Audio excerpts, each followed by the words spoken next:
ৰাজ্যত ধৰ্ষণ নিৰ্যাতনৰ ঘটনা ক্ৰমাগত হাৰত বৃদ্ধি অপৰাধজনিত ঘটনাক লৈ উদ্বিগ্ন আৰক্ষী সঞ্চালক প্ৰধান নাৰী নিৰ্যাতনত চিনাকি লোক জড়িত থকাৰ মন্তব্য সঞ্চালক প্ৰধানৰ মাওবাদী শক্তিক লৈ প্ৰতিক্ৰিয়া আৰক্ষী সঞ্চালক প্ৰধানৰ ৰাজ্যত ক্ৰমাগত হাৰত বৃদ্ধি পোৱা নাৰী নিৰ্যাতন আৰু ধৰ্ষণ কাণ্ডৰ ঘটনাক লৈ উদ্বিগ্ন আৰক্ষী সঞ্চালক প্ৰধান মুকেশ সাহাই আৰক্ষী সঞ্চালক প্ৰধানগৰাকীয়ে অপৰাধ নিয়ন্ত্ৰণৰ বাবে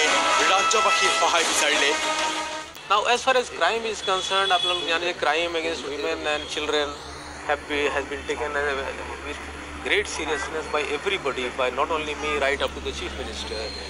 He has outlined his vision, how to control it. কিন্তু চিন্তার বিষয় হল যে এবার বেশিরভাগ কেসত আমি দেখি আসুন যে মানে চিনাকি মানুহে মানে বেশি নাগত মানে সম্পৃক্ত হয়ে আছে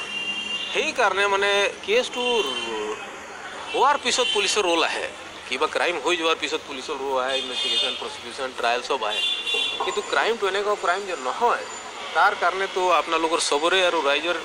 প্ৰত্যেক সেকশন অল ষ্টেক হোল্ডাৰ্ছ মানে এক্টিভ সাপোৰ্ট লাগে কেন্দ্ৰীয় গৃহ ৰাজ্যমন্ত্ৰী কিৰেণ ৰিজিজুৱে মাওবাদী শক্তিৰ উত্থান প্ৰসংগত মন্তব্য কৰাৰ পিছতে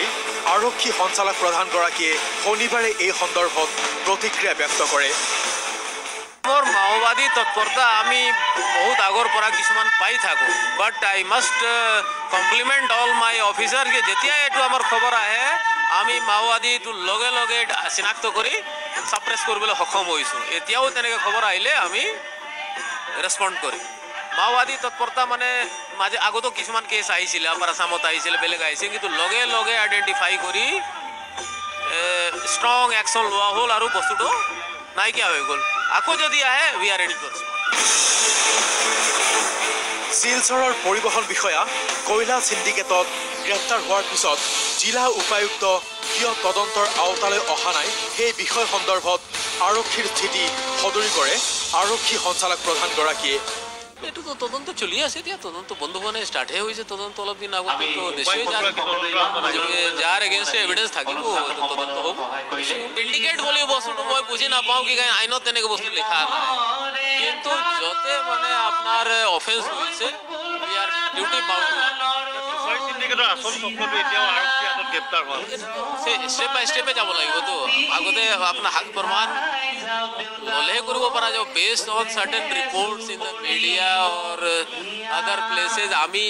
একশ্যনটো ষ্টাৰ্ট কৰিব পাৰিম কিন্তু এইটো হাকে প্ৰমাণ আমি ল'ব নোৱাৰিম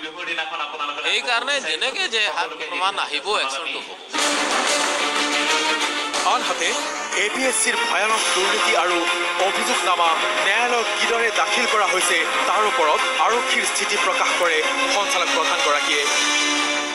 এই কেছটো একদম লোৱাৰ কোৰ্টৰ ট্ৰায়েল কোৰ্টৰ পৰা সুপ্ৰিম কোৰ্টলৈ মানে চাই আছে আপোনালোক চাই আছে কি হৈ আছে বস্তুটো তো উই আৰ 100%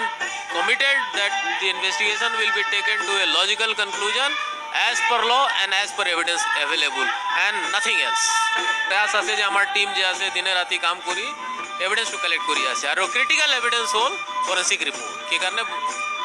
আমাৰ উত্তৰ পুস্তিকা এইটো অচল নে নকল তাৰ ওপৰত যে হেণ্ড ৰাইটিং অচল নে নকল কাৰ দস্খত অচল নে নকল কাৰ দস্খত কাৰ নহয় এইবোৰ এক্সপাৰ্ট অপিনিয়নটো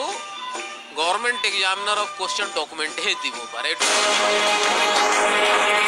ৰাজ্যত অব্যাহত থকা সুপাৰী সিন্ডিকেট সন্দৰ্ভত মন্তব্য প্ৰকাশ মুকেশ সাহাইৰ গোলাঘাটৰ দুৰ্নীতিত লিপ্ত DFO ৰাজীৱ বৰা পলাতক হৈ থকা বিষয়টো সন্দৰ্ভত আৰক্ষীৰ পদক্ষেপৰ কথা প্ৰকাশ কৰিলে মুকেশ সাহাইয়ে মোৰ মতে arrest for me is a technical main বস্তু হ'ল সাক্ষ্য প্ৰমাণ কালেক্ট কৰা আৰু সাক্ষ্য প্ৰমাণ কালেকশ্যন চলি আছে আৰু সেইমতে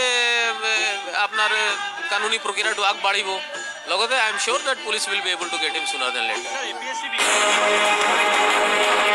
ৰাজ্যত অব্যাহত থকা ধৰ্ষণ কাণ্ড দুৰ্নীতি আৰু সিন্ডিকেট ৰাজৰ সমগ্ৰ বিষয়সমূহৰ প্ৰকৃতাৰ্থত তদন্ত কোন দিশত আগবাঢ়িছে সম্প্ৰতি সেয়া চৰ্চাৰ বিষয় হৈ পৰিছে ভিডিঅ' জাৰ্নেলিষ্ট নয়ন বৈশ্যৰ সৈতে অনিমেশ নাথ আসাম টক্স